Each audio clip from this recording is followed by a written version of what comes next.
there is no one way to treat it because it is very personalized.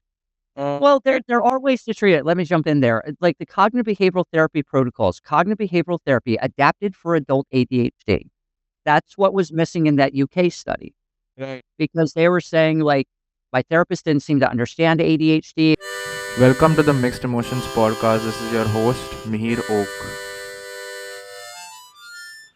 Oh, welcome back to the Mixed Emotions podcast, where we talk about human emotion. We talk about decisions and the kind of stuff that goes behind the decision making, the kind of iterative process that takes place that people normally don't talk about and see and observe, and they tend to then become a little more judgmental here and there about why a decision is, if it is in their favor, it is not in their favor. And then there's a depth of content that you can speak about.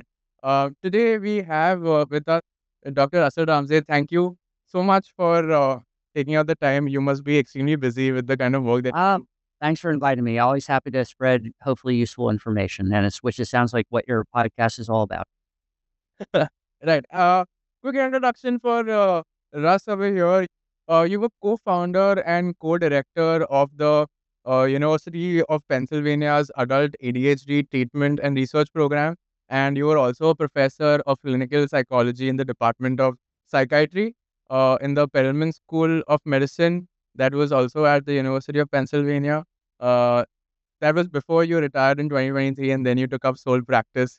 And you're also board certified of behavioral and cognitive psychology through the American Board of Professional Psychology. And you've written up to, or at least a minimum of 4 books on adult ADHD. Um, so I could say it's safe to say that you're at the forefront to, of ADHD to talk about ADHD. And you're the best person, if not one of the better people to talk about ADHD. To just understand why, like, you could have done anything in psychology, in terms of talking and treating people with anxiety, with depression. Why ADHD in particular? Why adult ADHD? Did like why gravitate toward this subject, or did ADHD find you? I it found me. I got pulled in. It was its gravity pulled me in, and the gravity was actually the co-founder of the Penn ADHD program. It was actually his idea. He Okay. approached me about it. I had gone to Penn as a postdoctoral fellow in cognitive therapy at the Center for Cognitive Therapy, a very well Yeah. regarded program. And as you said, I was learning to do cognitive behavioral therapy for depression, anxiety, panic disorder, obsessive compulsive disorder, very well trained in a host of the typical what I at the time thought were, well, that's the typical what most people would treat. Yeah. And at the time, I knew of ADHD, but probably had, well, had sadly many of the same misconceptions that are still out there right now about it. But I got pulled in because Tony asked me, well, he's a very noted psychiatrist in the Philadelphia area and still is. And he said, I can handle the psychiatry, but it would seem like cognitive behavioral therapy, if there's going to be a therapy approach that would be helpful, it's a good place to start. And my line for the two of us is everything interests both of us and we can't say no to work. So it was a match made in heaven. And here I am. I think it would have been, yeah, we would have had our 25th anniversary this past year. Had I didn't. assisted. Yeah. So quarter century, here I am later. It's probably it's going to be the defining feature of my career. And I just started off because I shrugged my shoulders and said, yeah, I'll give it a try. And I'm still trying. Wow, and here you are talking to us all about your experience, hopefully. Uh, Tell me though that the misconceptions that you had heard back in the day, when you started off, um, are there like, do people know more about the field now, or are they on the same trend? And it just, what is the difference between then and now? That's a great question. I think there's a lot of progress. I think there's a lot more awareness of, yeah, I use the buzz phrase, but neurodiversity. Um, Well, you know what? But also taking it off that, nothing against the term, but just understanding Yeah. the brain as part of the body Yeah. and the interaction. And increasingly, even with ADHD, what is known, I might get the terminology wrong, but the gut-brain connection, and how they're, the wider view of, and it's sort of right part and parcel of what you're doing in your podcast, how it all works together to affect these real world decisions, relationships, everything. So all that coming back to, I think there's more appreciation of that. I think, well, ADHD is still one of those things where, well, had ever got, that's all or nothing. I caught myself as a cognitive therapist.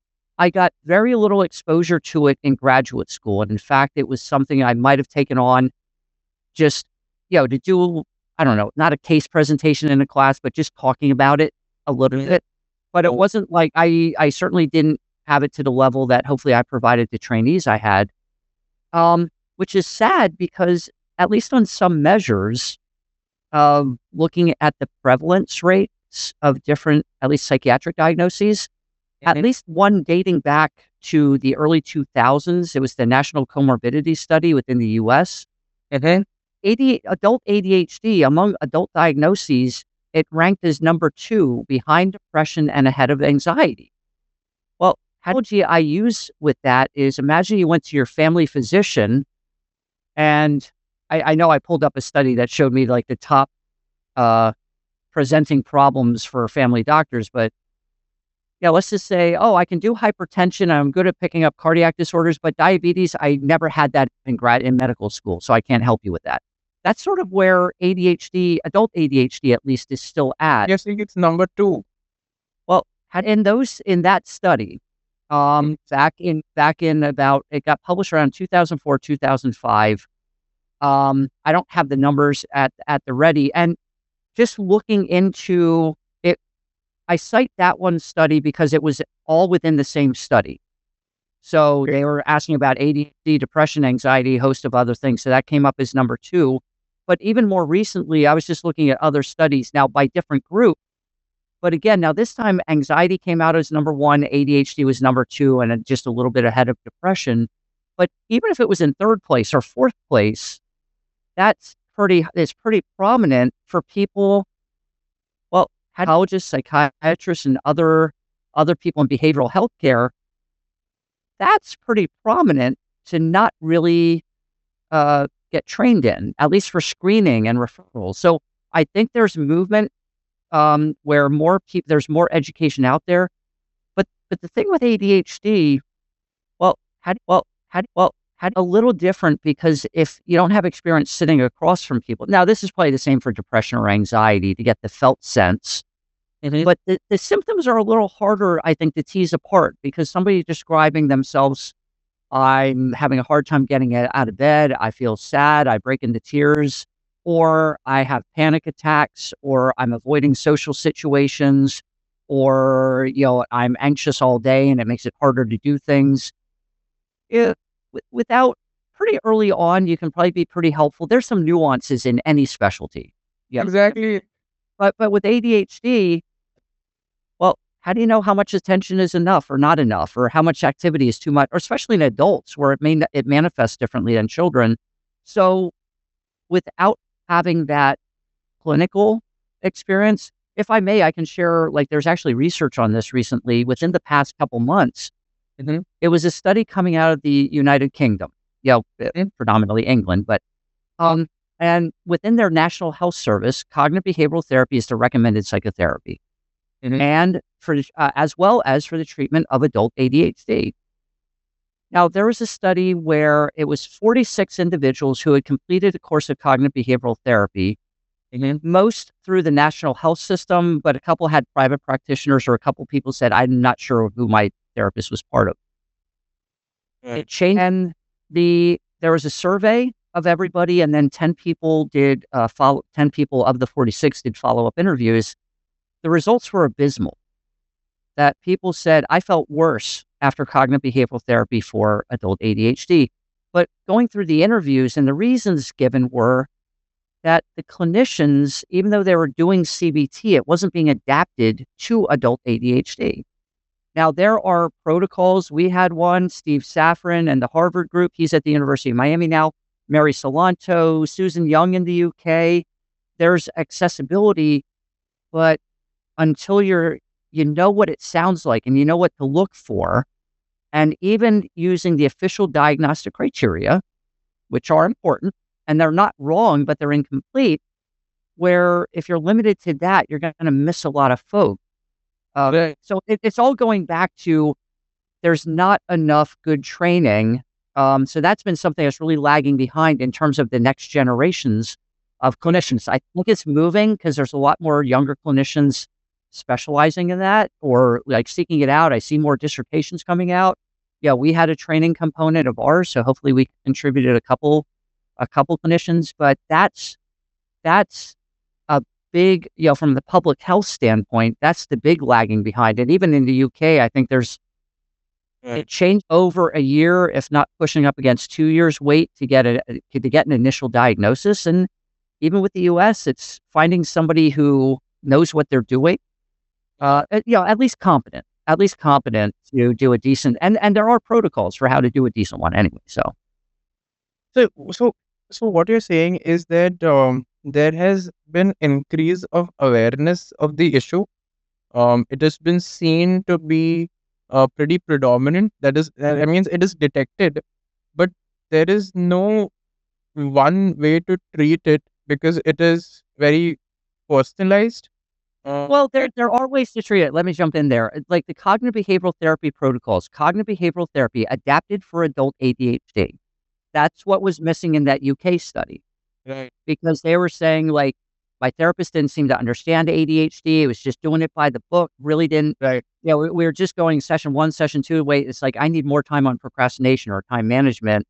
Now, there was somebody who, one of the interviewees in that study said, I worked with a therapist who was very familiar with ADHD, and the treatment was transformative. Right. It changed my life. I finally understood myself. I could, rather than working against myself, I could work with this and understand it and do better. So that's the best of. So that's the reason I highlight it. It's turning the light on myself and cognitive behavioral therapy. But with our protocol, the Safran, the Salanto, Susan Young, Alexander Philipson in Germany, any of our colleagues around the world doing this work, it is assumed that somebody doing the protocols are adapted to adult ADHD to target the areas of difficulty. But it would be like I am not the handiest guy in the world. I could be handed an instruction manual for fixing a car. And until I get some training in, I know this, but what's a spark plug or where does this go? I'll move things around, maybe get lucky and do the right thing or change the right part. But I need to open up the car. I need to get under the hood enough times. And that's what I'm saying. Like, and this would be also true probably with psychiatrists and medications, even though, and there's a lot of good family doctors who, by experience of being a last resort, might be able to figure things out. And there are some protocols there. And this isn't meant to be any sort of competitive, but I think, sometimes getting in there and changing behavior and dealing with thoughts and emotions, it's its own tricky. That requires its own experience. Just like I say this respectfully of like the medication management and interactions and side effects, that's its own complexity and craft. I mean, it is so difficult. I can't imagine how do you get to treatment and how do you give treatment and how do you, I mean, detection maybe. Well, can you give me a difference between ADHD in young adults versus ADHD in adults, or why do you call it specifically adult ADHD? It's not a different set of criteria. So I'll make that. It's just to differentiate the age group. There have been some studies looking at adult specific criteria, and there are some out there, research based, but they haven't made it into the official criteria. That's why I say the official criteria, they are not bad. And I'd say it respectfully, but they're incomplete. But some of the differences over time. Yeah. Now, and there's also the context here, if I may. current understanding, ADHD is not necessarily like a disease state. Yeah. It is a dimensional syndrome, a collection of symptoms, but it comes, one way to look at it is our self-regulation skills, our executive functions. And that's what allows us, like for time management, impulse control, apropos of the title of your podcast, emotional regulation, which doesn't show up anywhere in the official diagnostic criteria.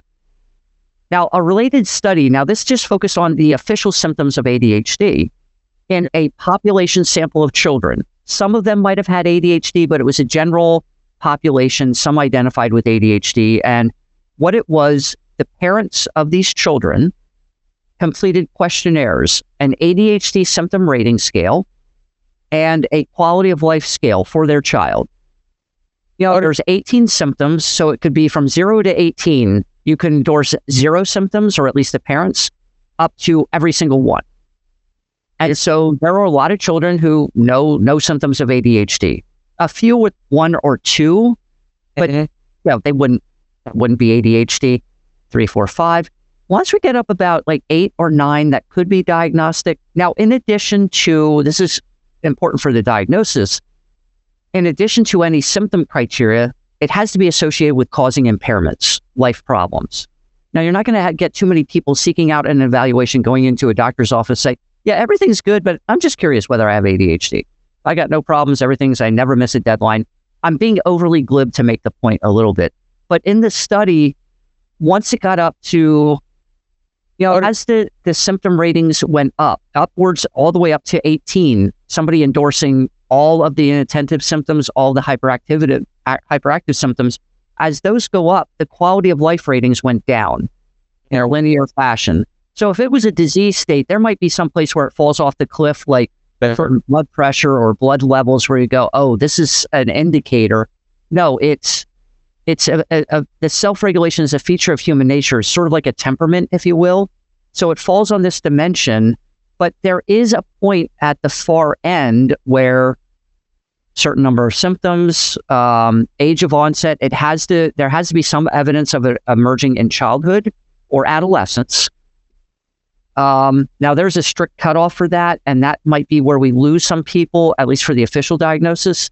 With the DSM, it's emergence by age 12, but there's been some of the studies looking at older adolescents and young adults where 16 would probably be an adequate cutoff. It doesn't mean you get diagnosed with ADHD before 16 or that everything shows up, but the person was having some difficulties, maybe not failing in school or problems at home or problems with peers, but there were some things going on that were causing some stress or maybe some mild problems that nobody would think to take to a doctor. Or what we hear sometimes, we're going to take you in for an evaluation, but then you pulled it off and passed the class. So we figured, okay, everything's okay. But then moving into adulthood, work and university. So very often with children, now it tends to, with ongoing brain maturation, we naturally have a little more motor control. Now this can show up. Now, any one of these things by itself is not necessarily indicative of ADHD, but somebody who's fidgety in their seat, like maybe tapping a pencil, bouncing their leg where other people are noticing.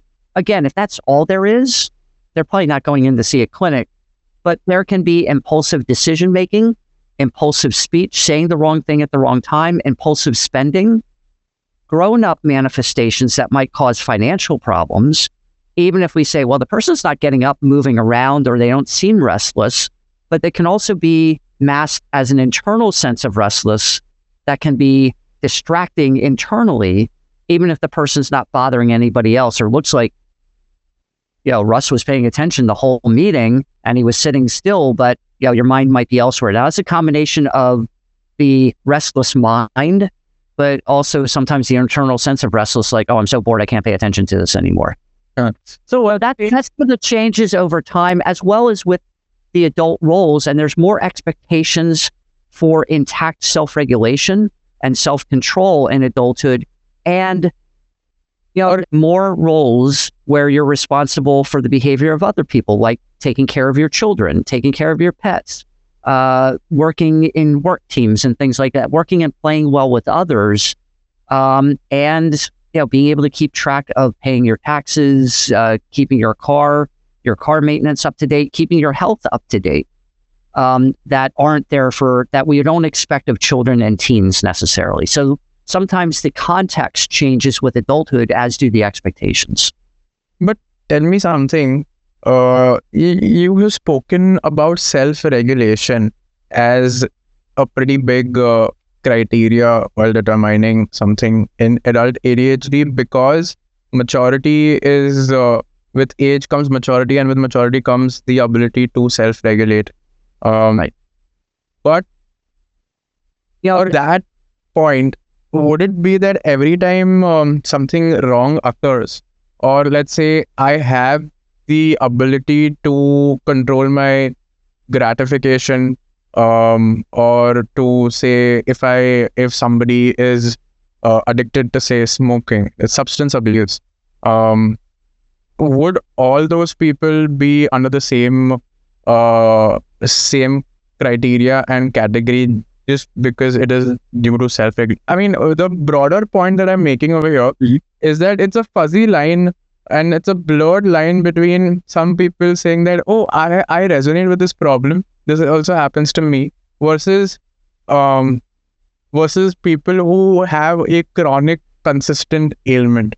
Where do you draw the difference, or where do you draw the line between what is ADHD, what is not ADHD, and how do you give it the treatment that it deserves in terms of helping people regulate their impulsive thoughts, and then it's everything else in between? It's an excellent question, and this is, we should make this a training video helping, some clinicians. I not by itself, that's very presumptuous on my part. How I and I think others would describe ADHD is it's a neurodevelopmental syndrome.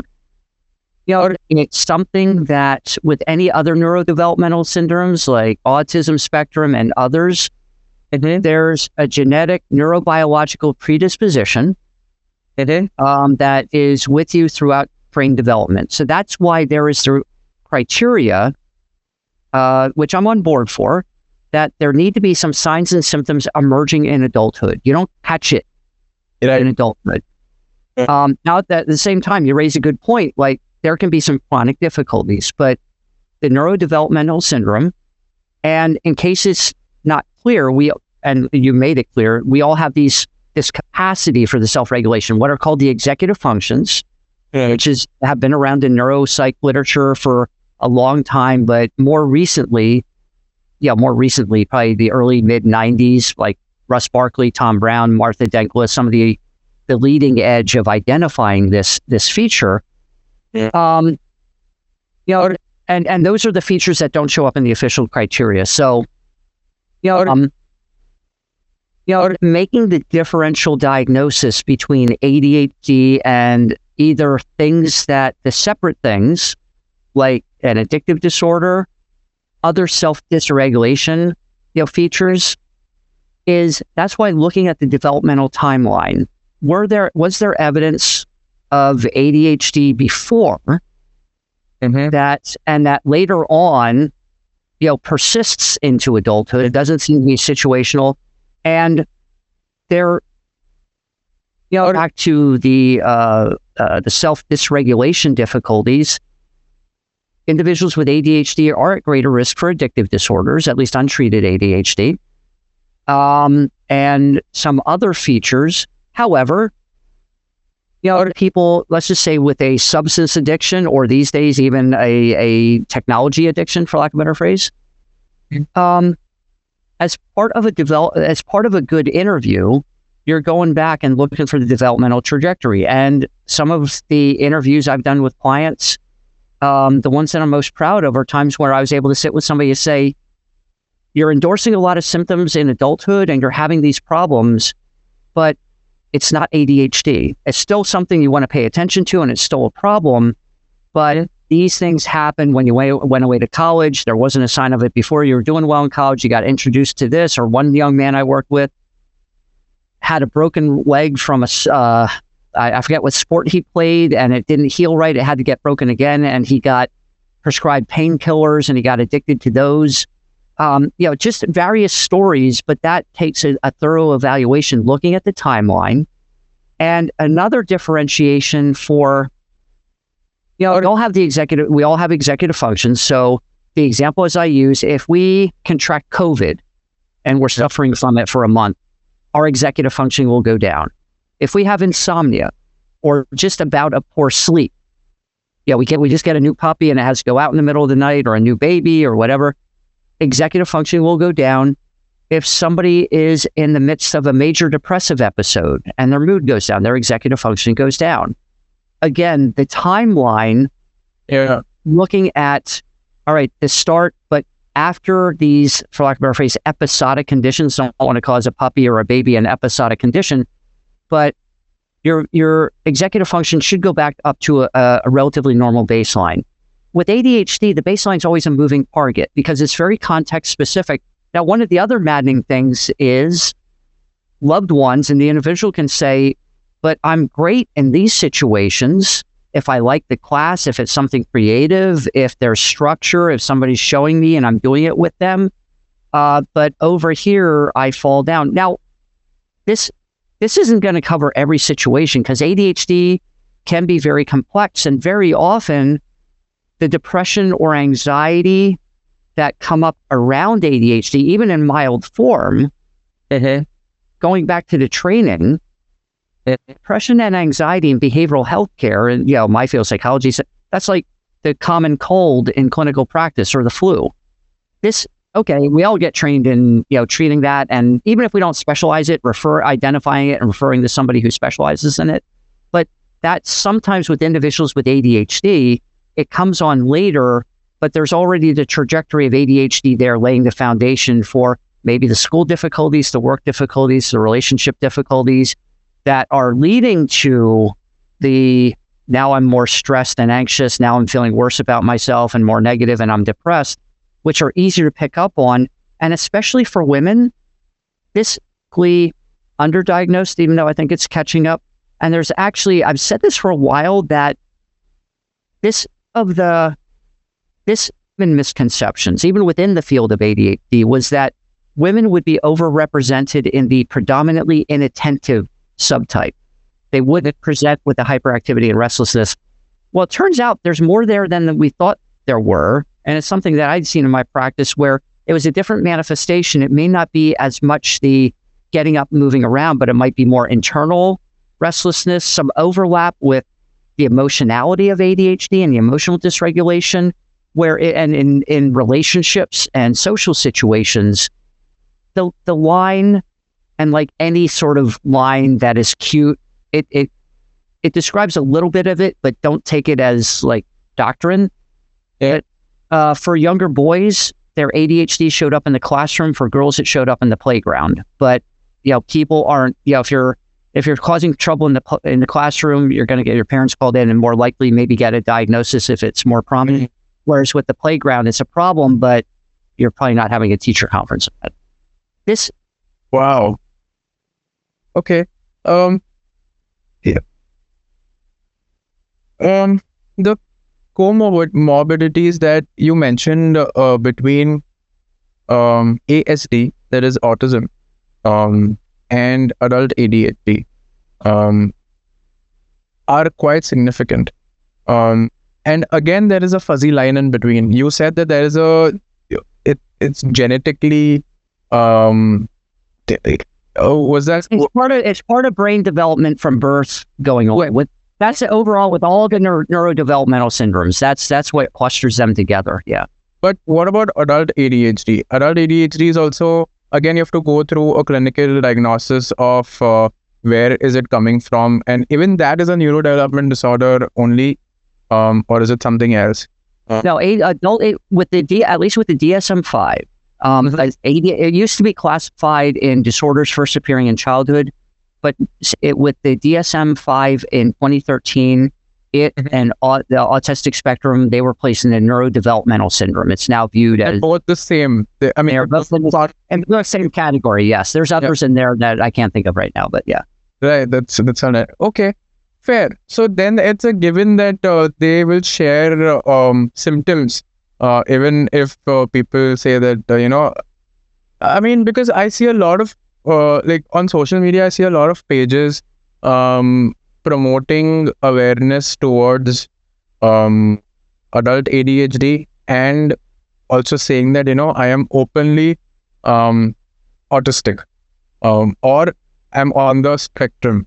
Right. Now, the underlying natural awareness of people who know of someone who has autism is the number one trait that they know about is that they're socially awkward, which is not the case as our awareness increases, because we are seeing that even uh, somewhat normal people, for a lack of a better word, um, This are on the spectrum of disorders.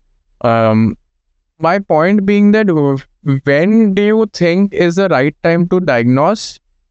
Is it always necessary to diagnose if your life is not falling apart, or if you're not going through some problems, if you're okay, then I don't think there is an issue with the diagnosis. But when is it a good time to diagnose? Like, do you think self-diagnosis is also, like in adults, is a good idea to be okay with, and then have self-diagnostic tools? You know what I would use some, because self-diagnosis gets a bad rap sometimes. Yes. Because and this will quibble with terms, but I'm a cognitive therapist. Sometimes the words we use matter. And I appreciate, this is part of this discussion because I've used it before too. And one of the things, jumping back to an earlier thing about some of the ongoing misunderstandings about ADHD, even dating back to 25 years ago. Well, a lot of them are persisting on social media. I know there's at least one published study on TikTok, where 79% of content on ADHD in general, maybe just adult ADHD, but I forget which one, but was deemed not credible, either misinformation or not a credible source. And so there's a lot. Anyway, so bringing it back to self-diagnosis. Yeah.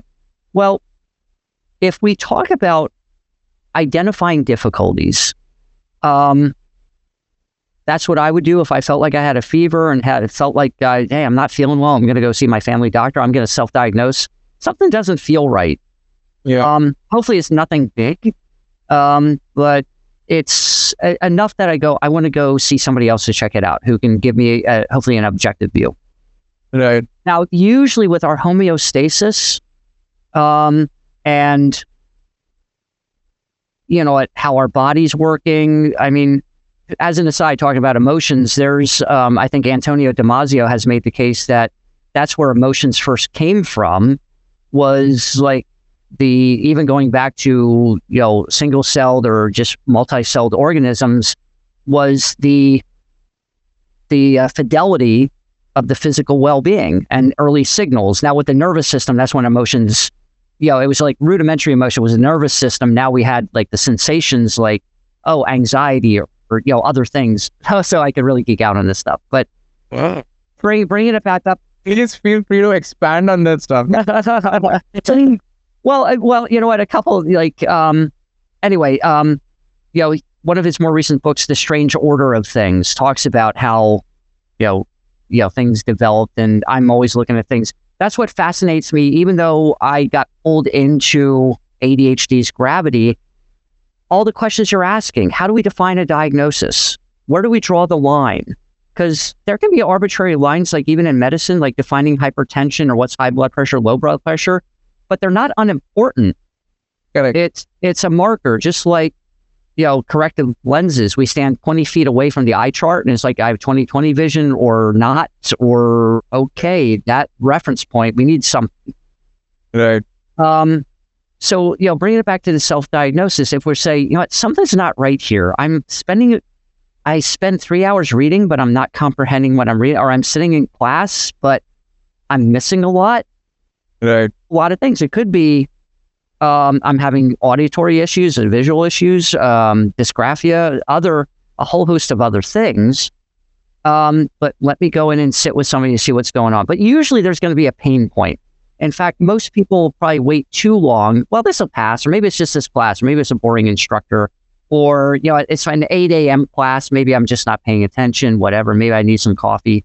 And not that things self-correct, but people, if it's situational, we get to a different situation. But that's the other thing with the neurodevelopmental syndromes. They're cross-situational.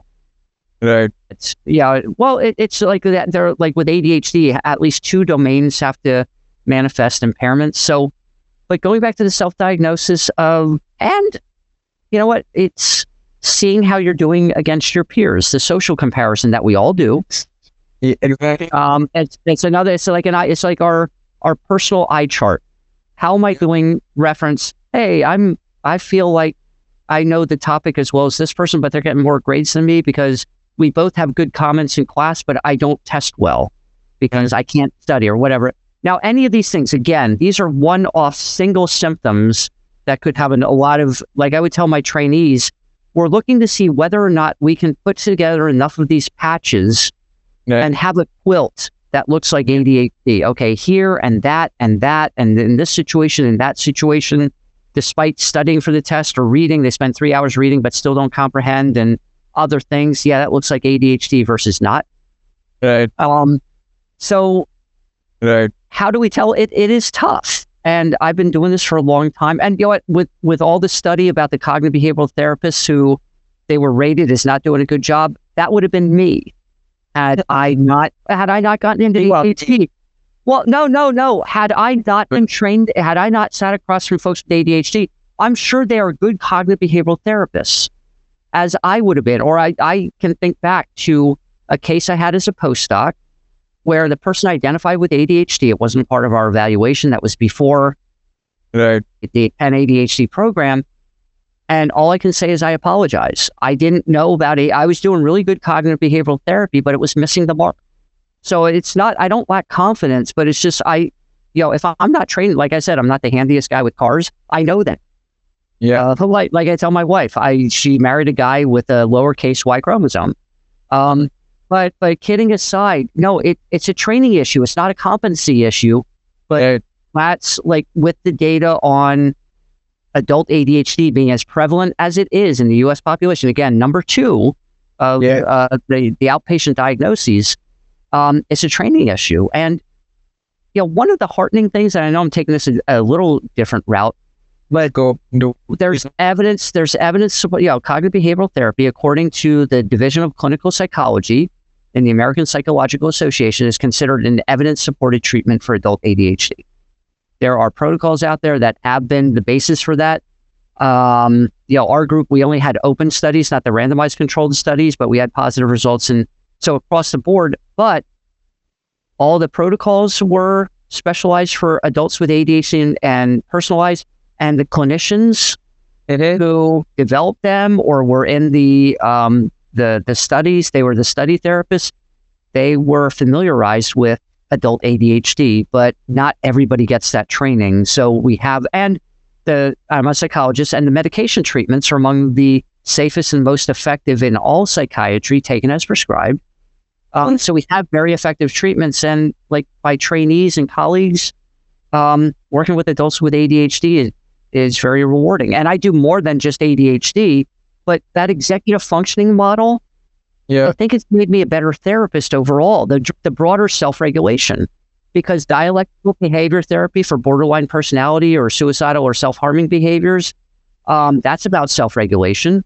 Addiction is about self-regulation.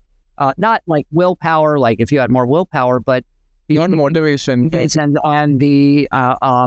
And how the substance can hijack the brain's reward system and the cravings and everything that go. I would say, if I was a director of clinical training, that would be a really useful model for all therapists, because it would help like with behavioral activation for depression. How do you get yourself to get out of bed when you don't feel like getting out of bed? And exposure therapy for anxiety. How do you progressively space? Because I made mention of it. Right. Don't appear anywhere in the official diagnostic criteria, but emotional regulation is an executive functioning skill. And and going back to Is it an executive? Emotional regulation is, and it overlaps a lot with motivation, but being able to manage your emotions, and it doesn't mean everybody's Zen all the time, but like I say with ADHD, the main emotional task and treatment target is managing discomfort. You're not going to feel like doing, not laziness or anything like that, but if school is hard enough. Where do you draw the line between laziness and... it's a great question. I believe laziness exists. Okay. But how I would differentiate it, and it's sort of an old school example, like when I'd be having this discussion with a client, I there'd be a table between us. I'd drop a pen there and said, somebody says to me, Dr. Ramsay, I need a pen. Here's a pen. Right. This doesn't pick it up. Okay, no, I'm not going to do it. Yeah, there's lazy, but that's different from, the pen's probably out of ink, so why bother? Things never work out for me. Or, I'm going to pick it up, but what I write's not going to be any good. Did somebody else use that pen? Are there germs? Is it safe to use that pen? Should I get my own pen? Now, those are three examples where somebody wouldn't pick up the pen and might appear, or let me bring it into ADHD even more explicitly. Why is that pen there? I forget why you put that pen there. Right. 4 different reasons for not picking up the pen, even though somebody else watching a video of it would say, well, it must be lazy. Look, they're given a pen. It's right there. Right. Wrong with that. Well, there's a couple things that could be going on, and it's not to minimize it. I think but you know what, even with the executive functions and self-regulation, right, the relapse rate for difficulties is 100%. I procrastinate. Procrastination, we all procrastinate at times, and not all non-task behavior is procrastination. Yeah. Sometimes we're tired. Right. There are many things that don't fit the bill, even in general procrastination literature, not just with ADHD. We can make an informed decision. You know what? I'm tired today, or I've got this podcast. I don't want to start something. I'll work on this task. I'll do my documentation tomorrow morning. Well, I could have done it today, or I could stay up late and do it, but I'm making an informed decision. That's also time management. So, right. Or actually being overscheduled doesn't count.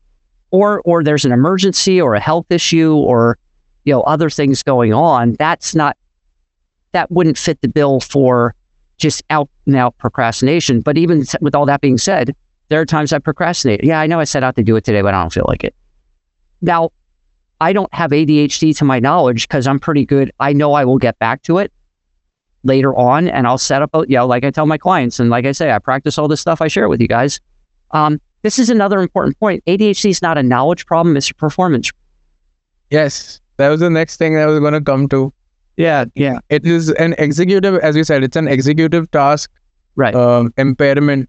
So it's not like we don't know about it. Like people who have ADHD don't know about it.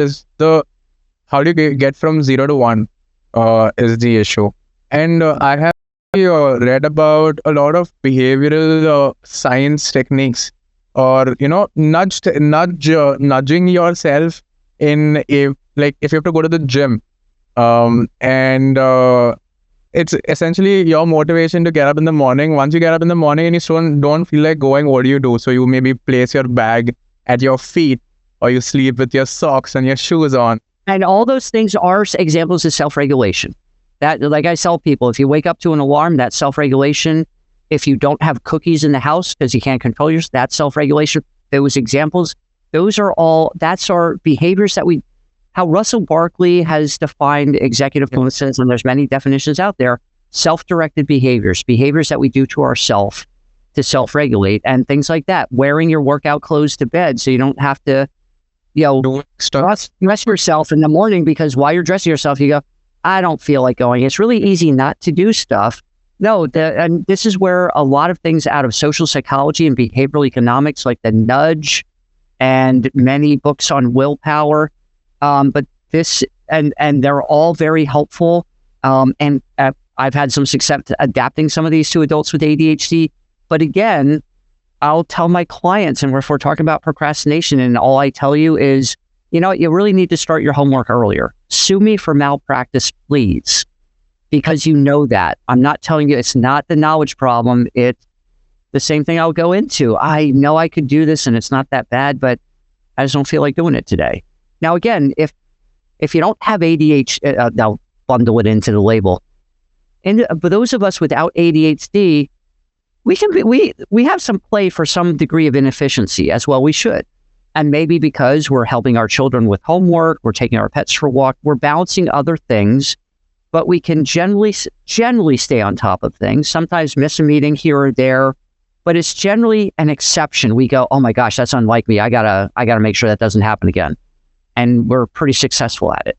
Whereas with folks with ADHD, it keeps happening despite efforts to change because of, incomplete use of skills or not buying in, or, what I'll hear a lot of times, I stopped using the planner. It didn't work for me. Well, what tells you it didn't work for you? Well, I lost it. Well, that's not working, but it's its own issue. But and you mentioned even going to the gym, even for individuals without ADHD, let's just say the gym is closed for a holiday or for refurbishing, they're repainting it or something, it's closed for a week, and you get out of, you have to miss your workout that week. It's a little harder getting back to it. That's sort of nice not going to the gym and going home right after work and not having to wait for the machine. And it's like, I'll get back to it over the weekend. And the weekend turns into a week, turns into 2 weeks. Hopefully we can get back to it. But, there's a lot of that's not ADHD, that is within the normal range of functioning. But you're right. All those tips, having it. And this is some of the things that adults with ADHD might try to employ for themselves, but it might cause its own problems, like the visual cue. But then people describe, I have all these stacks of things and I know where it's at, but then my partner or my boss complains that it's messy, or then I can't find it, or somebody moves my pile, or whatever it is, where it's a delicate balance. Yes. Management. So. No, but you're right. All those tips, they're great tips, and there's a self-regulation literature out there, and draw on some of those and, adapt them for, adult ADHD. Yeah. It's just that, it'll be so hard on the individual to get back set what is the new normal in terms of what can be expected of themselves in terms of living with ADHD. Do you ever outgrow ADHD? Can you outgrow ADHD? Right. There are cases. All right, let me use research. First author, I think there were multiple authors on the study, but I admire everybody on the study. But first author, Maggie Sibley, has done a lot of work on this, and it was a group study. She was first author, and it was part of the MTA study, the multimodal treatment of ADHD in childhood. I think its first outcomes were published in 1999. Peter Jensen, I think, was the lead investigator, but they're still gathering data. And with this study, right, the children that were in the study, right, when they were 7 and 8 years old, I think, and tracked them, they had thorough evaluations every other year. So these were the children with ADHD. So every 2 years, they got a thorough expert evaluation.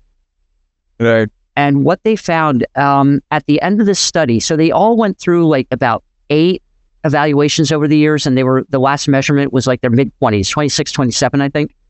Then, and what they found was, right, is it 9? Yeah, just over 9.1%, I think. Right. And sustained remission. They, throughout the study, after at a certain age, they no longer met diagnostic criteria. So they no longer were diagnosed with ADHD. Now, the thing about the ADHD diagnosis and it being dimensional, sometimes sub-threshold, being a symptom or two short,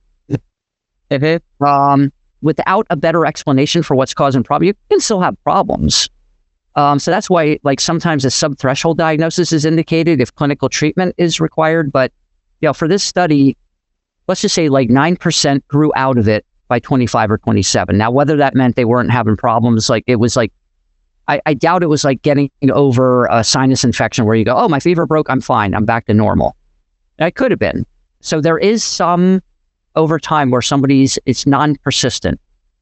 But in that study, what they found for the I think just about 91% that were still fulfilling criteria, during the evaluations, they would have above the diet, but then they'd go just below, but then 2 years later, just above. So there's like this undulating up and down course, but by the end, by the mid-20s, it was still persistent, where they were considered persistent. And part of the thinking was, and again, ADHD is very context sensitive. So whether it was an easy year at school, a very good teacher, not that somebody had higher symptoms, they had bad teachers, or maybe subjects that they really liked or were more hands-on, or whatever the good fit was for them, or maybe getting, I forget if they controlled for treatment effects over time. But there's this up and down where sometimes they fit and sometimes not. So, but in terms of do people grow out of it, that 9% is one of the lower numbers you'll see, and the 90% one of the higher, but it's also the chronic and very thorough evaluations. Generally what you would see is about, at least individuals diagnosed in childhood, probably about 67% persistence, but the 1/3, there might still be prominent subthreshold features that might still require treatment or maintenance treatment. So not that that's a bad thing, but it's just, with a dimensional situation. Whereas now this isn't 100%. I want to be respectful of it, but some people will have like episodes of depression where they say, okay, I had this episode, then I was, I came out of it and I was in remission, in full remission. I had a couple months where I had no symptoms of depression. I was my normal self. Then maybe falling back into it, even with something like mood or anxiety, you could go, I was better, I could do everything, but I still wasn't feeling great, but I was feeling a lot better than I was in the depths of the depression. So I don't want to color this in some sort of all or nothing way, but with ADHD, it persists for more people than had previously been thought. Is it true for adult ADHD also, this kind of remission, or this kind of non-persistence, or is it more seen, or it was more seen only in kids? No, this is what it was. The kids with ADHD, as they grew into adulthood, that they would go, oh, maybe kids growing out of it. Yeah. I think what you might see there. Right. In terms of data off the top of my head, I don't know off the top of my head, but I'm thinking because there are some studies looking at identifying, as of now, and then with DSM, I think they look at symptom emergence starting around age 5 up to age 12. That's age 5. Well, that's that. No, that's where they would say looking at symptom emergence between age 5 and 12 for later on, but also that's sort of the window in there. They also had some looking more at younger ages, considering some of the difficulties. Now, generally how they would adapt it for, I'll just say preschoolers, is increasing the symptom threshold from 6 out of 9 to 7 out of 9. And rather than symptoms being present for at least 6 months, for at least a year, to get the more severe cases, but to catch them earlier.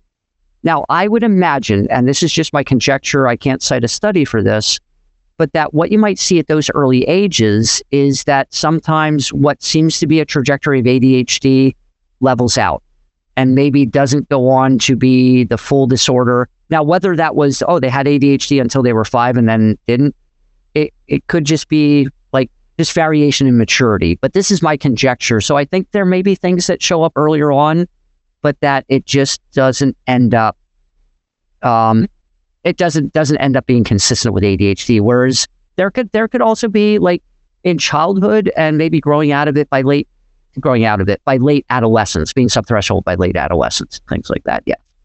That's why some of them is not 9% in the Sibley study. Sibley et al., I should be credited. Okay.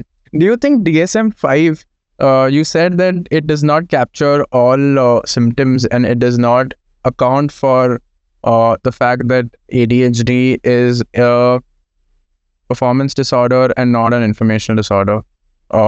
It It doesn't represent the executive functions very well. And I say this with all respect to the work group. What I've heard several steps out, they're saying, we don't set the trend, we try to reflect what the research says. So they might have been dealing with, even though there were some studies looking at DSM-4 criteria, then a replication looking at DSM-5, where executive function, and they looked at executive function and executive functions in both cases, either by themselves or fused with inattention as one factor, were the most accurate and discriminating factor for helping identify adult ADHD, at least. Right. I think that calling it attention deficit is the right term to call it, because it has a host of functions and symptoms. To my mind, it would be that calling it attention deficit is belittling it, or it is maybe not taking into account the other things that are happening. And attention deficit is only a symptom. So ADHD is also only a symptom, and it is not the real problem. So and it's not it's not given the due importance that it should be given because of the name. Do you think there should be something else that it can be called, and do you think it's a genuine reason? Those are discussions out there. ADHD is a brand name, so I get it. Is it it could be called an executive dysfunction disorder, an EDD. I think Ned Hallowell and John Reddy, they got it from, I think, a reporter, but calling it vast variable attention. I forget what it stands for, VAST. But I people throw ideas out there. So yeah, I'm on board if somebody wants to change it, but it's a brand name. I don't know if it's only changing. I mean, I understand. I hear what you're saying. Yeah.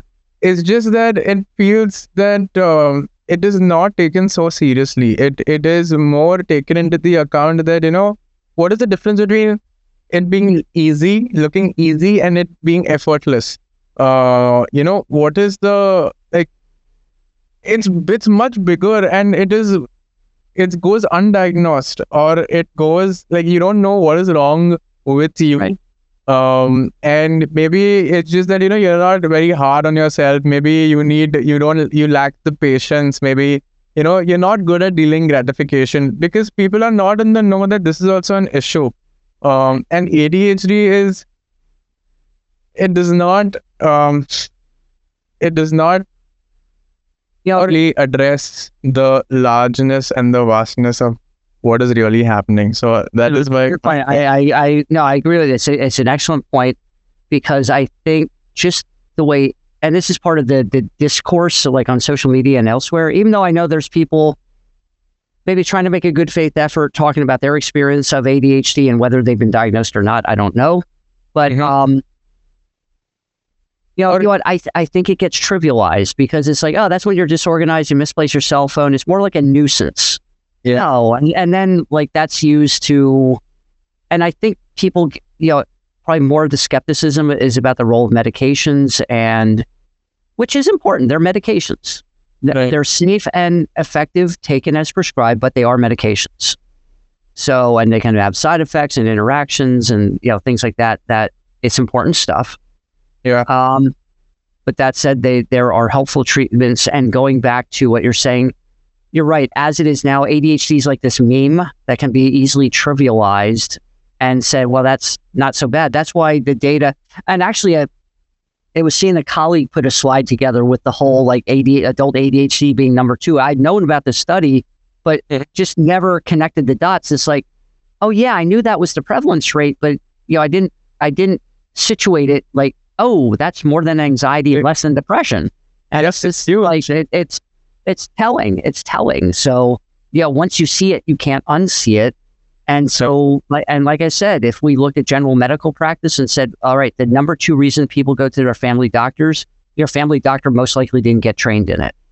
There'd be a session in Congress trying to deal with this, maybe. but it's because it's ADHD. It's like, oh, that's overdiagnosed already, and that's just kids, and it's just the pharma companies, trying to make a buck and all these things. So, do you recommend people to go through the pharmacology route of getting medication to make yourself laser focused? I would always invite people. I would always let them know that it is an available option. And even within CBT, like some of the early studies, like the Saffron Harvard studies, their studies would be on individuals who were on a stabilized dose of medications for ADHD, and they were still having residual symptoms.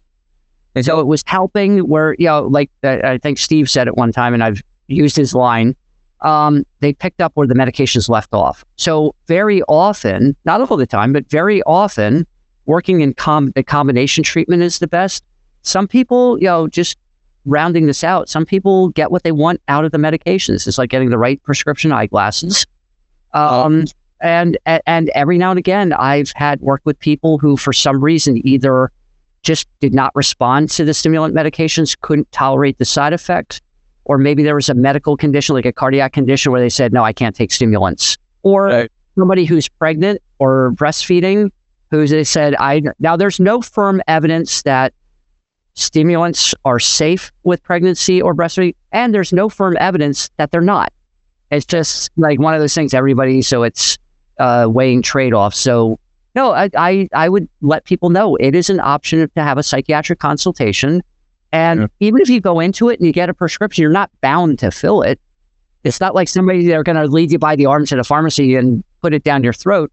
But it lets you ask questions, consider it. And some people, it's right of self-determination is how I view it. Fair. And I've had people say, not the medications. Let me start with the therapy. And then they go, can you refer to me as somebody, this is helping, but I'm still having a hard time using it. And then, or vice versa. Somebody said, I've got this medication and it's helping, but I'm still procrastinating, or this, that, or the other thing. So the cutesy little line is the skills are not always in the pills. So, good line. It's a good line. There are some common traits in ADHD, which are goal setting and deadlines and procrastination. Any tools available to be able to deal with these on a will level, or should it be that, because it's like people who go through who are even not diagnosed but they resonate with this, or may lack self-esteem, and it could maybe have an effect on their confidence. So should we redefine progress for that? I think you mentioned something about procrastination. Right. If you could enlighten about that, and also the tools for anybody who resonates with the symptoms of ADHD, even if there's no diagnosis, it should be a good thing that. Like I said, I like the strategies I help people with, I've written about, I use them myself, and very often don't use them myself. And then I'll share that with clients to say, I can tell you I procrastinated on this, or I had this plan and didn't do it. And that's, I think, normalization is an important reframe to say, this is part of dealing with ADHD, because sometimes it's surprising that people go, oh, other people struggle with this, or look at everybody using some sort of time management calendar, on their phone or otherwise.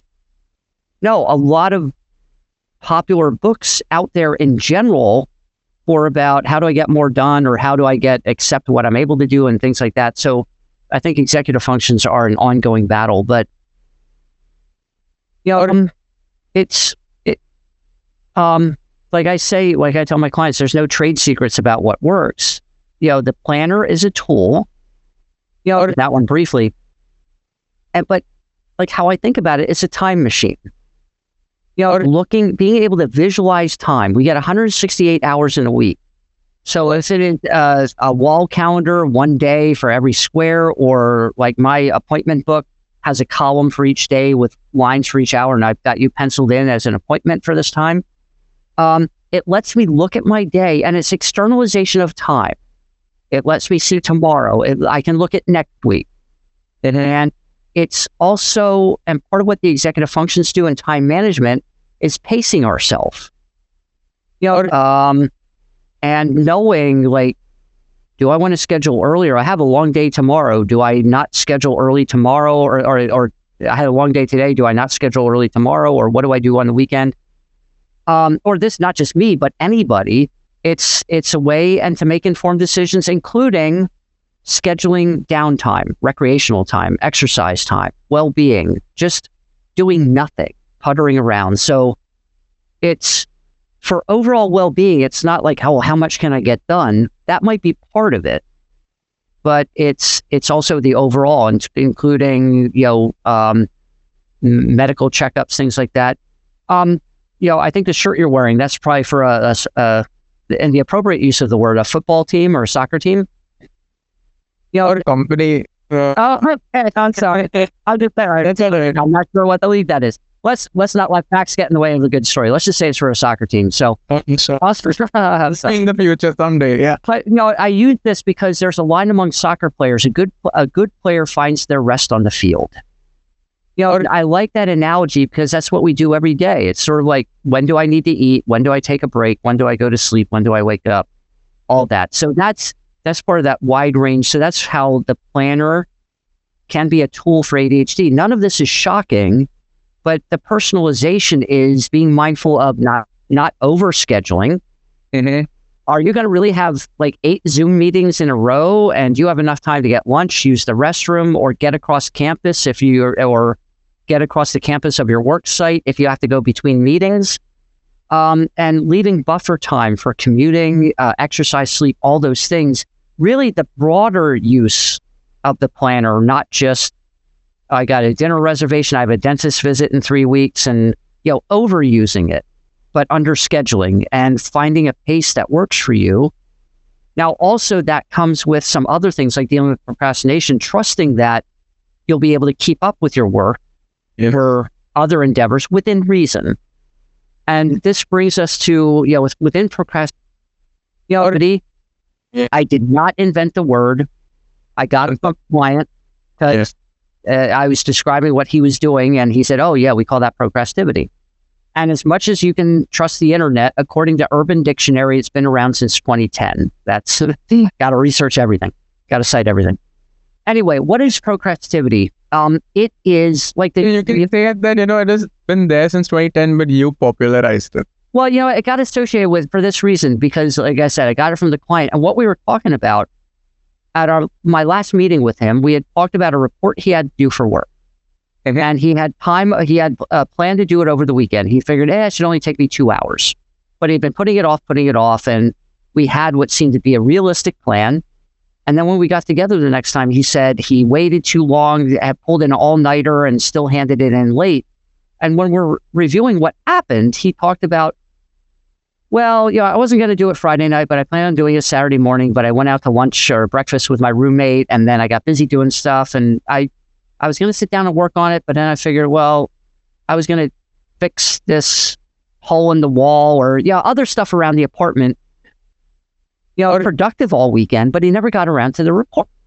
And I said, you know what? It looks like all these things that you put off around the apartment, once it came time to do your work, you did those things instead, even though it wasn't like fun. I mean, going out to lunch with his friend on that Saturday was, but everything else was chores that you put off. And he goes, yeah, we call that procrastination. And hence it was born.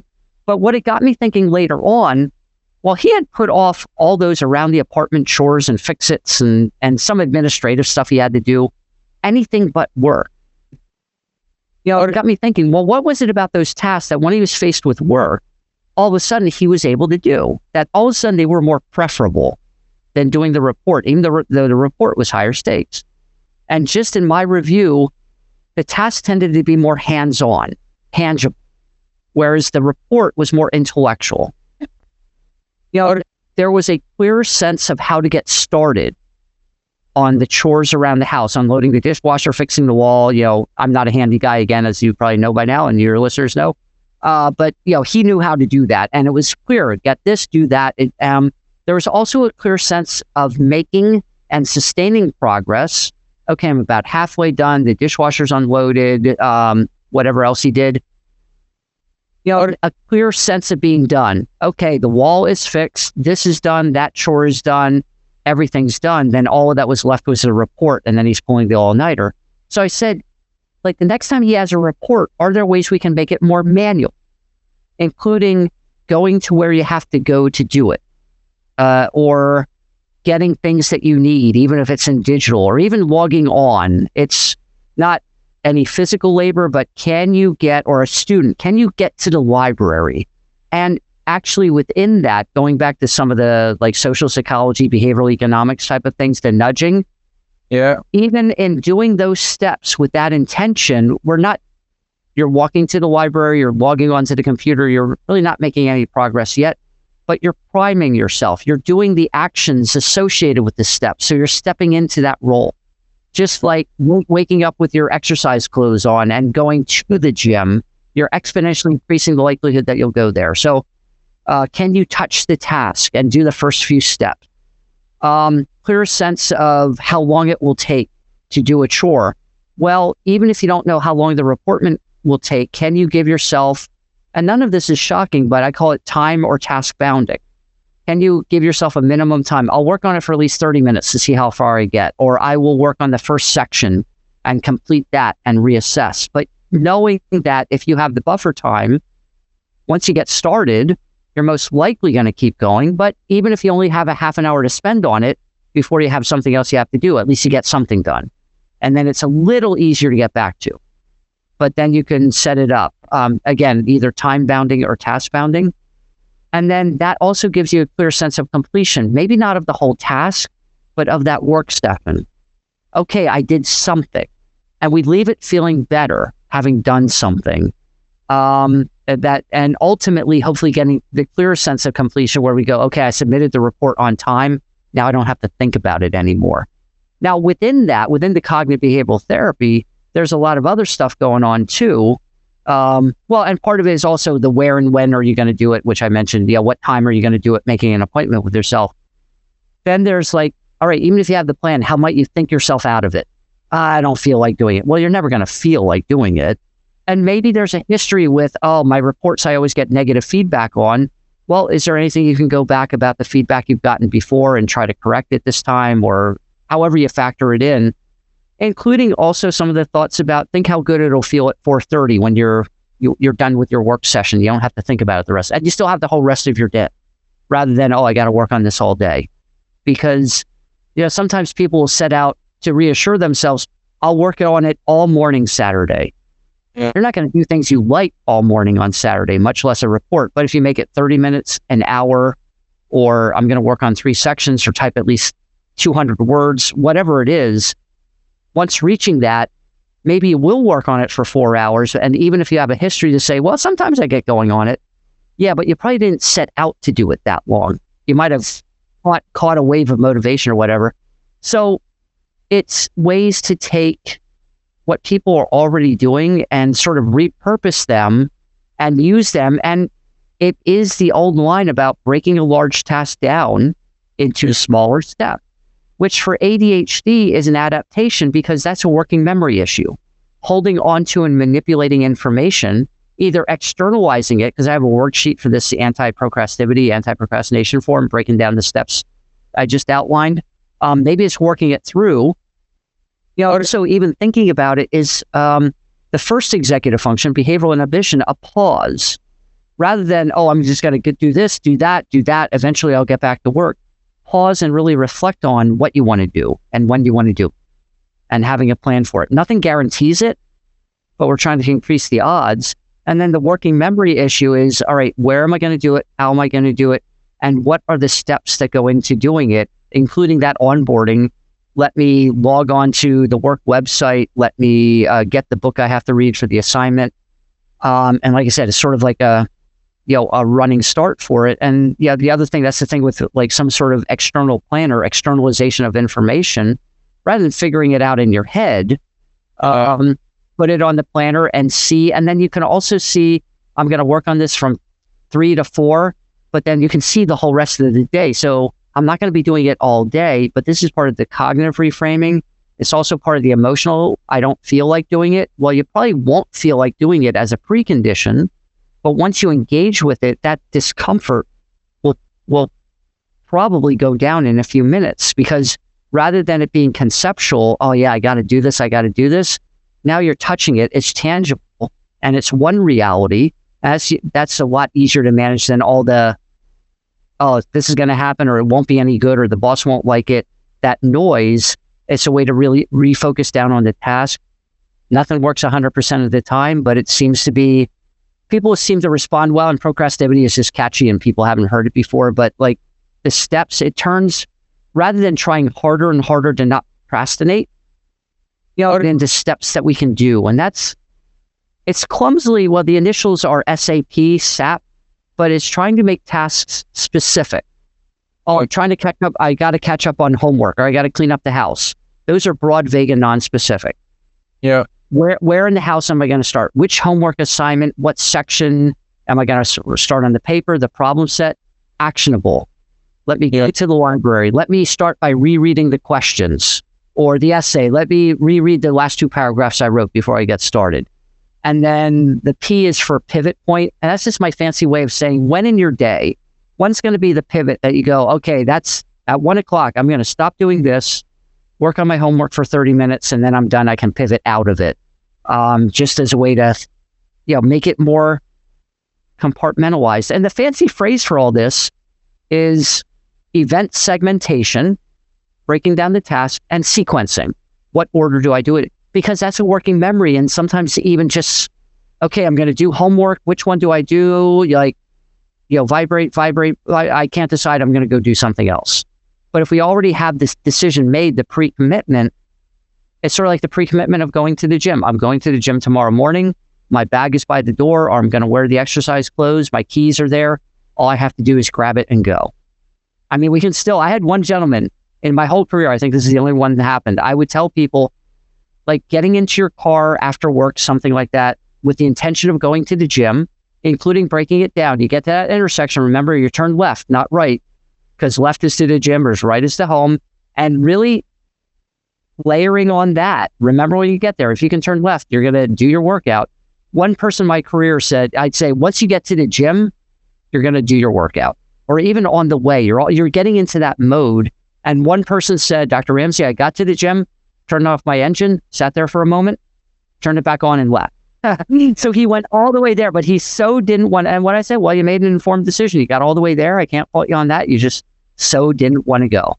But and sometimes these decisions, I use the example, there might be something, and this is the flexibility in making informed decision or right of self-determination. Something like, this plan to do stuff at night, or I had planned to do documentation or go to the gym, whatever.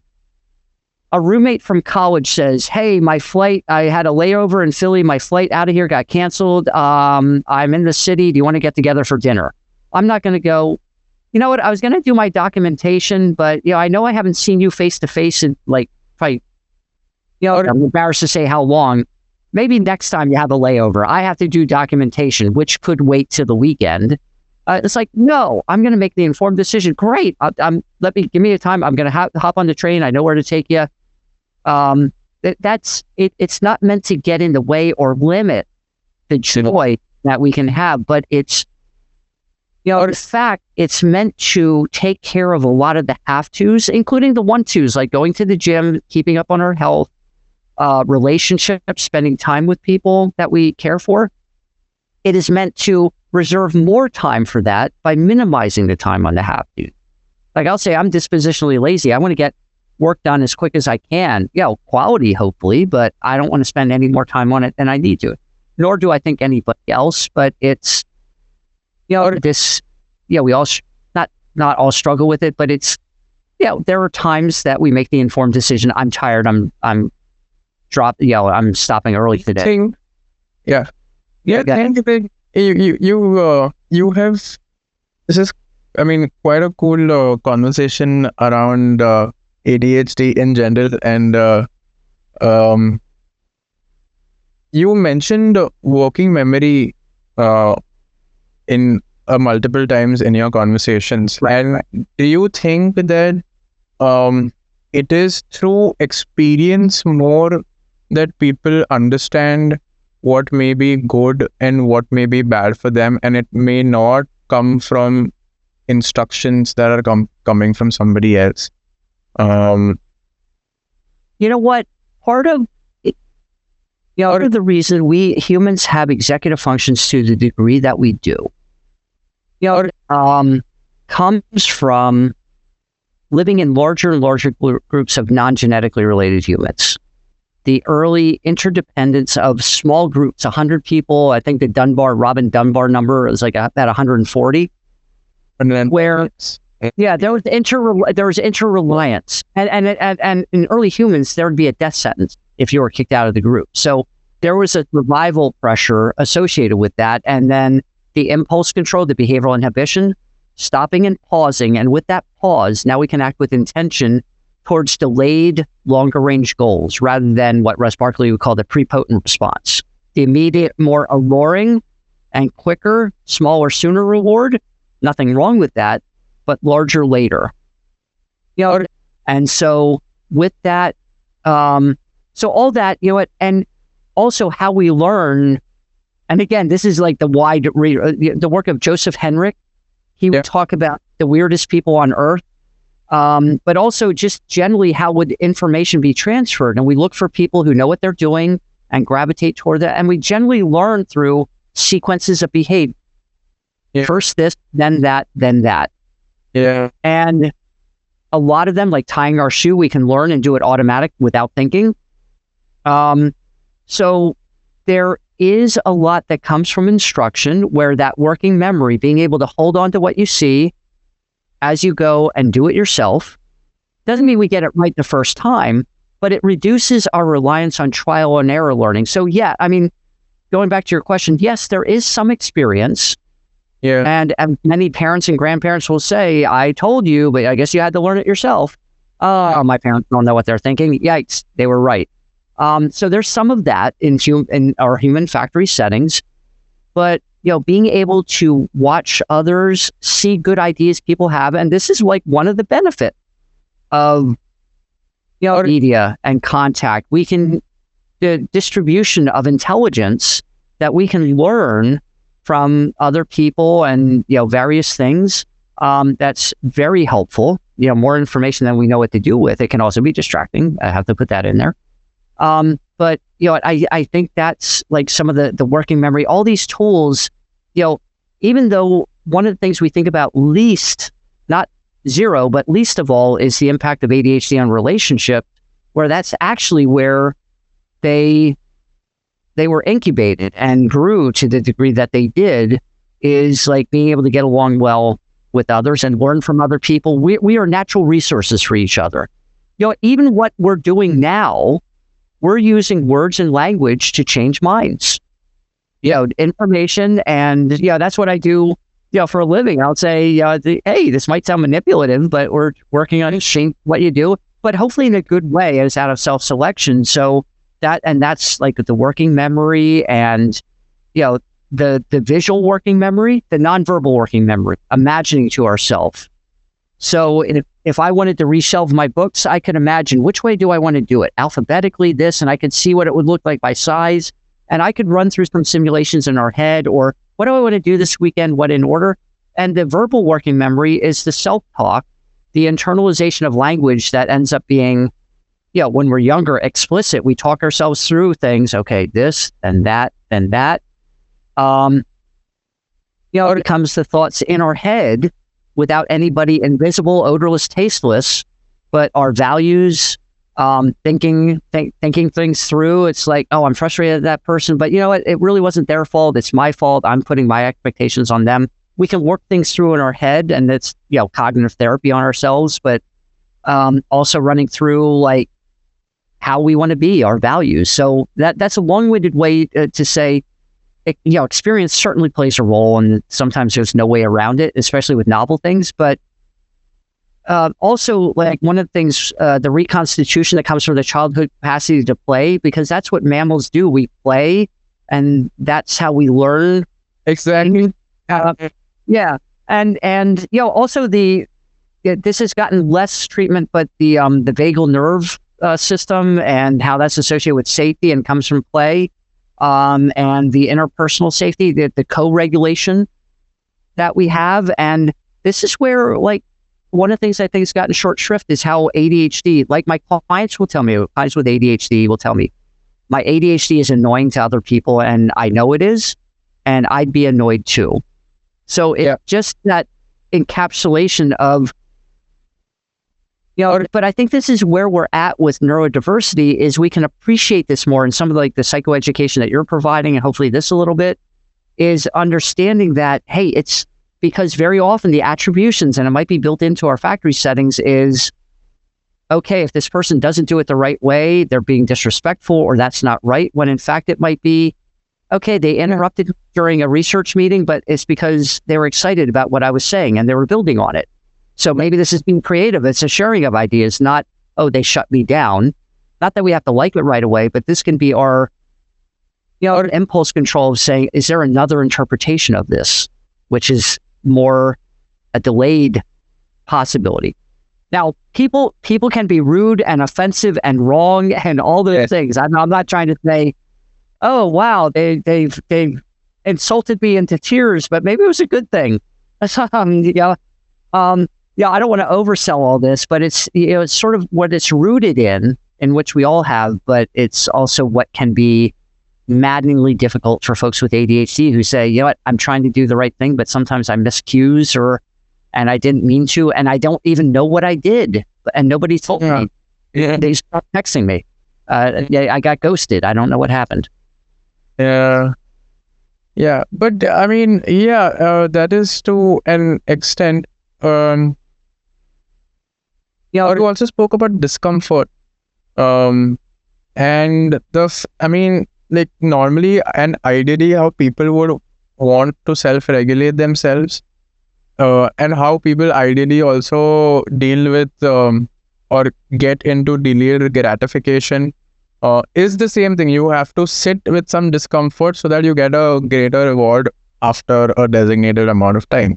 But the discomfort aspect is there. So do you think that there would be, or it could be a good idea to train people to give themselves a level of discomfort to be able to improve on, let's say, expanding working memory, or let's say, or forget working memory, but just like it is tagged and it is labeled as patience, or it is labeled as, being tough on yourself.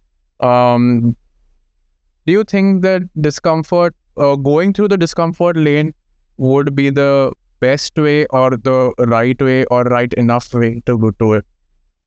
I think it's certainly an avenue that could be used. And what I'll, to my clients, and I do it myself, is notice those times that you're not doing something. And I'll use an example, like I go to throw away a piece of paper in my garbage can and I miss, like, oh, I'll get it later. It's like, no, I want to make myself do it now just to know I can, even though I don't have to do it now. There's nothing major about a crumpled piece of paper sitting on my floor right now.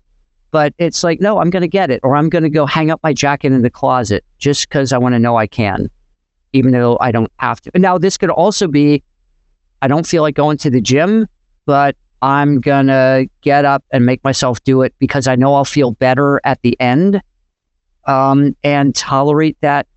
I don't need to make the discomfort go away, even though, the other thing, like even going back to the procrastinity, that person who's logging on and starts working on the report, it's not like you have to wait till the end of the workout. Oh, discomfort. Okay, I'm finished on the treadmill. Now I finally feel good. We feel good beforehand. And that's the whole notion behind exposure for emotions or discomfort, is it starts going down earlier. And that's also one of those things. So it's a long-winded, I think it's good to exercise and put ourselves in situations and stretch ourselves in various ways. It could be, I'm going to make myself ask a question in class today, whatever it may be, beyond any ADHD. But with ADHD, it's usually around procrastination. And set realistic expectations. Not that I have to work on the report for 4 hours straight. It's like, can I do it for at least 30 minutes? And I usually phrase whatever time they choose as, how long do you think you could last, even if it's as bad as you think it's going to be? Even though I would say I would bet, I'm not a betting person, but I'd say I'd bet $20 on my own money. You'll probably, you won't feel as bad, if at all, after probably like 2 or 3 minutes. Once you're resigned to doing it, resignation is motivation. And even going back to working memory, and I think colleagues have talked about this, if it's, all right, I worked on this for 30 minutes, I can stop, but I'm going to do it for 5 more minutes, or I'm going to wrap up this paragraph, or I'm almost at the end of the chapter, I'm going to finish reading the end of the chapter, 2 more pages, just to get to a nice stopping point. So I think these little expanders, I'm not going to pitch that. I'm not going to write a self-help book to say, hey, if you expand 2 minutes a day, you're going to be able to remember the digits of pi all the way out for 85 digits or anything like that. But no, I think these little day-to-day and in context, because another thing, ADHD is in context. So if these are things in our day-to-day life, like doing homework, things around the house, or exercise that are context specific, hopefully we get better at them. And then it's like, okay, yeah, I have the thought about not going to the gym, but I'm not going to go. I'll just get there, and I know I'll feel better later. And that's also the self-talk, the verbal working memory, and what I'll share this. I'll share it with my clients, and I find it a really useful strategy. There's 2 useful self-regulation strategies. One is, and I've known about this for a while, and a colleague turned me onto it, and it's been part of our program for a long time, Peter Gallwitzer. And it also shows up in all the popular books on willpower, like Roy Baumeister's book, the late Walter Mischel, and the Marshmallow Study book. They cite this. It's an if X, then Y coping statement. My bag is by the door, then I will go to the gym in the morning. Or if I can sit down at my computer, then I can work on my report for at least 15 minutes. And then the theory behind it is, and it's very well studied, not specific to ADHD. Katerina Garulo has studied lab-based studies with children with ADHD. If I can sit at my desk, then I can work on my math homework for 10 minutes, and found it helpful. The idea is the if X. If I can do behavior X, then I can do goal-focused behavior Y. Now, I also find it useful for getting back on task after an interruption. If I can go back and reread what I was, the last paragraph that I was reading, then I can keep reading to the end of the chapter or keep up with my plan. The one I'll share it with clients, like I can talk myself out of an outside bike ride on a glorious day. Like, I have to go all the way down in the basement, get my bike all the way down in the basement. If I can't walk down to the basement, I shouldn't be allowed to take a bike outside the house. But if I put air in my tires, then I'll go out for a bike ride, because now I'm touching the bike, and rather than it's got to go all the way there, and I'm going to get tired. I'm like, the priming. So that's one, the implementation intention statement, very well researched. Peter Gallwitzer, it's not ours, and many other people in his research group have studied on this, and it's in positive psychology and all that. The other is Ethan Kross with a K. The last I knew, he's at the University of Michigan. It's distance self-talk, and he has a nice book on it called Chatter. It's helpful in 2 ways, and probably others, but the 2 he's researched. One is for emotional regulation, and the other is for task initiation. So it hasn't been studied specifically with ADHD, but I share it with my clients. And usually when I share it, people go, you know what, I do that sometimes. Self-talk is talking to yourself by name or by saying you, second or third person. You refer to yourself by name or as you. And you can either talk yourself through your emotions. You always get upset, or you don't feel like going to the gym, or you don't think what you're writing is going to be any good, but you just keep writing, you put it out there, you'll get feedback, you won't like it, but you'll eventually be happy with the end result, something like that. The research he did on the emotional regulation was people who'd gone through a relationship breakup. And so comparing the distant self-talk by you or his name, or by name, versus immersive talk using I statements. And it's also been helpful for task initiation. That's where I first got exposed to some of the research on it. You just need to get to the gym. Once you're there, go out to the garage. You'll see what you need to do, and you'll just spend 5 minutes looking at what you need to do, and then you can get started. I found it helpful. Lab-based studies in both domains. Emotional regulation, getting started, and this goes beyond the data. But I think putting it through the language system, which is done a lot with emotional regulation, with emotional labeling, and with emotional labeling with granularity. Because I think it takes a pause, thinking about emotions, talking about emotions, or labeling them. And just that time, and it's a little bit of distancing in a good way, not distancing like intellectualizing or not thinking, or blunting it. It's like, no, you're working with the emotions. So putting it through the language system and having to verbalize it in words, which is motor, it's action, and then hearing it through the auditory system.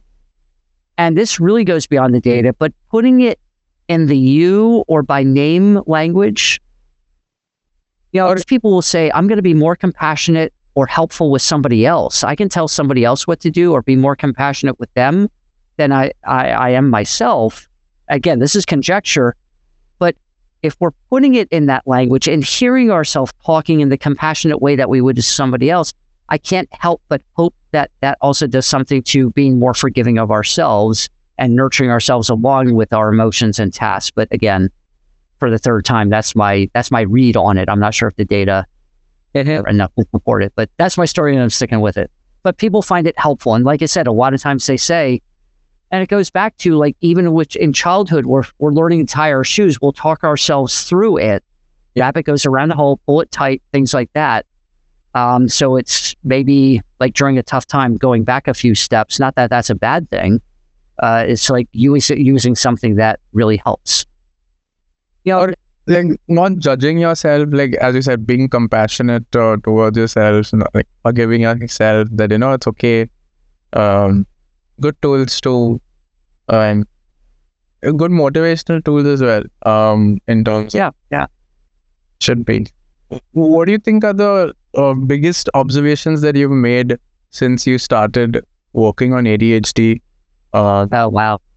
At the executive functioning one, I think I first got exposed to that, and it was right after Russell Barkley had published his book, ADHD and the Nature of Self-Control. Now, Tom Brown had also, and we had used his scales early on in our time at the Penn program. So Tom also was a leading figure. I stood on his shoulders as much as I did Russ Barkley's on this. But that was really a game changer. It is. And that was very useful. You know what? I think when I started with Tony and we started gathering data, looking at medications, Tony was doing the medications, we were gathering data on the CBT.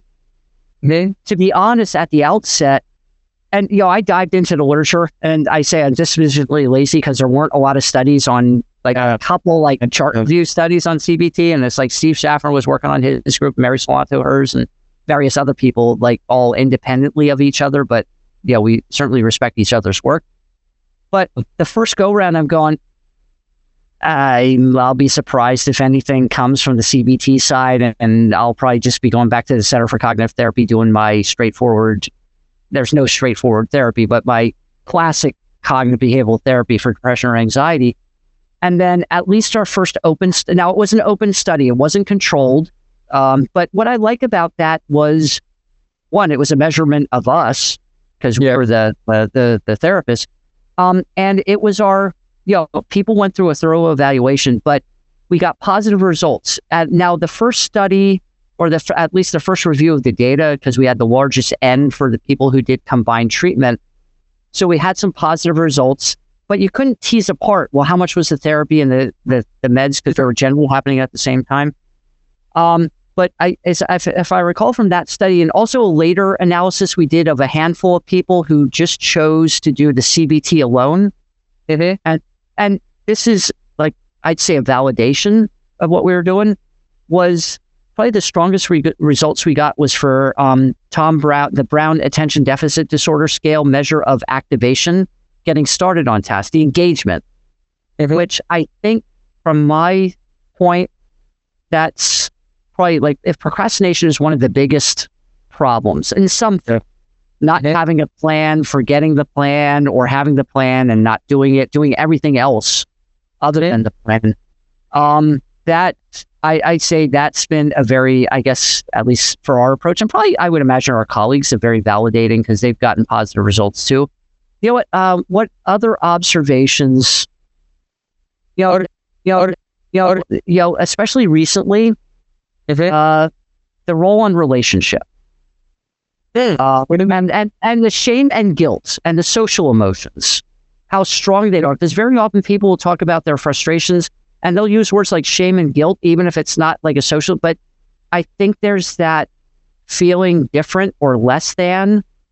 So this will be my most recent published book was the Adult ADHD and Anxiety Workbook. Yeah. And as I was putting it together, about 1/3 of it was about the impact on and dealing with ADHD in relationships, including setting boundaries and self-advocacy and assertiveness and looking out for your needs and things like that. So that was, and rejection sensitivity. It was eye-opening, even though, like I said, going back to why do we have executive functions to the level that we do, and other social species have some rudimentary ones, but it was from living with other people. And guess what? We're still living with other people, so it's still relevant. So that was an eye-opener, and also, now this is still unfolding right now, also advising how adults without ADHD can better understand ADHD. And like that example I go, talking over somebody in a meeting, I get it. If the CEO is talking or the Department of Psychiatry, keep your mouth shut, let them talk. But there might be other cases where, reframing and at least having the discussion, hey, I lose track of where I'm at when I'll ask questions after 5 or 10 slides. How about that? At least having it be a conversation. It doesn't mean that one size fits all, but just more guidance on how folks without ADHD can understand it and work with it, and including in the workplace, and also some of the interview research on adults with ADHD and some of the things that some of the strengths that might get run asunder by the difficulties with ADHD. Now, ADHD is still, careful not, I'll say it this way, and I hope if my words are clumsy, people understand where I'm coming from.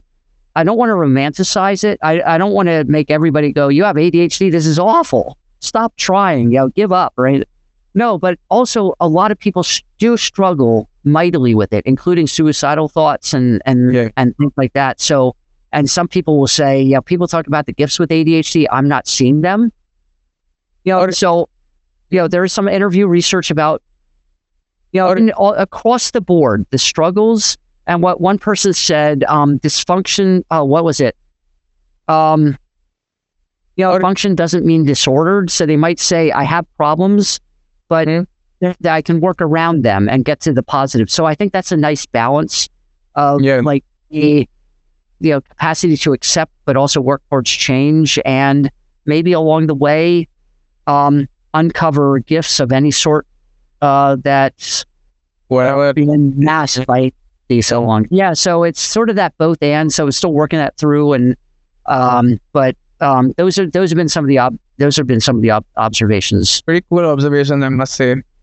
So on the awareness level, at least, or on the relationship side, is it at least because you are dealing or you are sharing your life with somebody who may not know how to deal with somebody who has ADHD, and then that could lead to other mental health issues or disorders like depression and anxiety.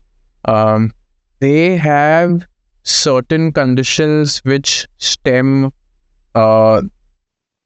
issues. Like say depression is ideally a sense of loss of job, loss of, again, self-esteem, loss of self, and then anxiety is risk and uncertainty, and fear of not having things planned out.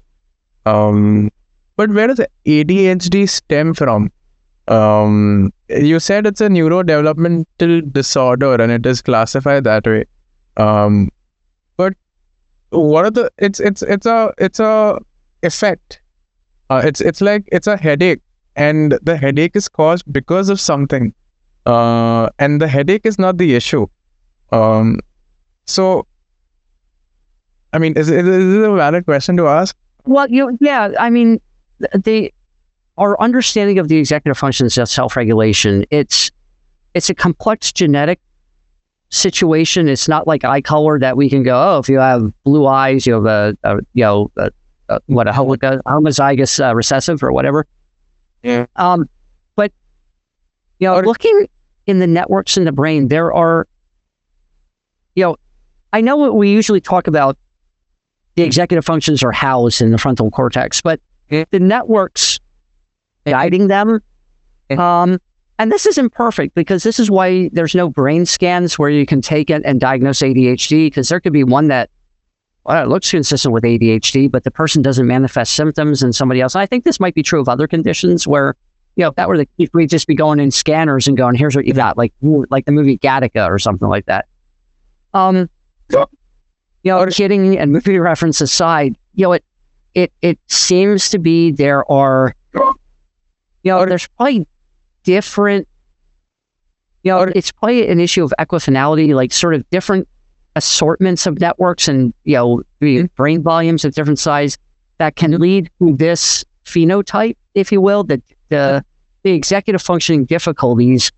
And even going back to looking at ways like Jerome Wakefield, he would talk about how do we define a disorder? And he would say there's a harmful dysfunction. There's something that is there for a reason of evolution that is not working as it should. And I think Russ Barkley, mentioning him again, and as well I should, he's done a lot of work in this area, would cite that as, well, that's the executive functions. They're meant to, help us coordinate, be flexibly adapt to our environments, and, be able to, whatever they are, at whatever stage, be it the 18th century or whatever. And we're seeing more and more in the history of ADHD, the earliest mention of attention problems and whatnot is going back to like the mid 1700s, where, and 250 years, or at least 150 years before George Still in 1902 was credited with the first case reports of children with what were considered ADHD. So it's been there as long as there's been a human brain. But, answering your question, what's causing the headache? It's, the executive functions tied with the brain networks and how we respond to the demands and coordinate our behaviors or inhibition of behaviors and the relationship. Interesting fact I ran across. So brain maturation, usually for humans, adults, wraps up late 20s, early 30s. Man. Well, in terms of wrapping up, yeah. We have the most neurons, I think, in adolescence, and then there's a pruning, but some of the final, maybe it's the decorating on the cake, maybe, or something, if we want to use that analogy, but part of the thinking, and if you want to cite Robert Sapolsky's book, Determined, this is where I read about it, said that the final part is because it's for dealing with the social relationships. That's why it takes so long to wrap up, because the social context requires a lot more flexibility. Now, this isn't like, oh yeah, this has only happened since 1950. We're talking about it going back to the early humans, but the social element is what requires, because the later pruning of the brain is the least associated with genetics and more interacting with the environment. So it's just an interesting factoid going back to the relationships and what they require. But, going back to your question, it's like the various, reward networks in the brain and other interacting networks that allow for the self-regulate. It's imperfect. We have more food than we know what to do with. Most people, most of us have more food than we know what to do with. But, we have a hard time inhibiting it and saying no to stuff, and advertisers know it. So there's a lot that goes on with executive functions out in our imperfect executive functions that are just part of 21st century life and getting manipulated and things like that. But at its core, that's that would be my take. I'd be interested to hear what other people and maybe more specific brain experts have to say about executive functions. And I will have more people there you go. on the podcast, and then we will collate answers. There you go. And I'll drop down in the rankings. No. It will not be a progressive. It will not. It will just be answers. There you go. But one final question that I want to ask you, is that what is it that drives you to do what you do? And this is a generic question that I ask everybody, is that in your opinion, what do you think is the purpose of life in general? Well, what drives me to do it? I took a psychology course undergrad. And why your interest in psychology? At the time I was an undeclared major and I took it. It was a biological basis of behavior. And it just seemed really interesting. And I said, seems like something that might be interesting for a long time. So I took like 3 courses the next semester, became a psychology major. It took me a couple go rounds to get into graduate school. I didn't get in right away, so I had to persist on it. So I came by it honestly, and I had to work really hard to get there. So I really appreciate the responsibility that comes with this. And like I said, ADHD. I appreciate you saying this. And no, I think it's important because it wasn't a straight walk. I mean, I met my wife while I was trying to get back into grad school, so I made the best. Things happen. So things turn out best for them, so make the best out of the way things turn out. No, but I appreciate the fact that I was able to do this, and I feel a responsibility, like giving accurate information and helping people. So what's the meaning of life? Well, I'll give the 42. You've probably gotten that answer before, but the Hitchhiker's Guide to the Galaxy answer, if nobody knows the reference because it's a bit dated. What's the purpose? We're a social species, so in one case could be made for survival and replication, but along the way, there's a lot of positive experiences that come from being around people and helping people. So I'm not sure if that's the end point, but you certainly can't go wrong. If I'm wrong, I'm hopefully wrong for the right reason. Wow. Okay. An incredible experience. Yeah. I could talk all day. You ask great probing questions. I really appreciate the questions. I mean, I have to speak to you, so I have to come prepared with the kind of questions I have to ask you.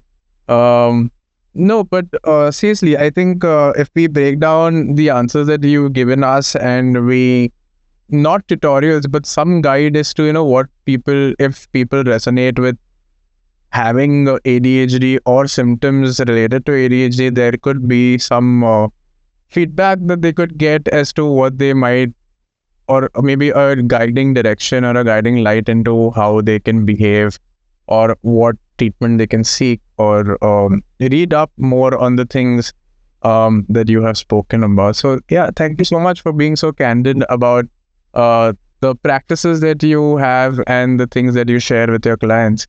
Thank you so much for tuning in, you guys. If you like this, then you can hit the like button. The algorithm likes it, gives me more views, and maybe I can contemplate on keeping this channel for free for you to see. If you hit the subscribe button, the algorithm likes that as well. But unlike the like button, this is more useful because you'd be actually notified by every time we do drop a video on this channel. If you have any complaints regarding the content that we drop or the questions that we ask, or you want to give us any suggestions with questions or people that you want us to interview, we have added a feedback form in the description.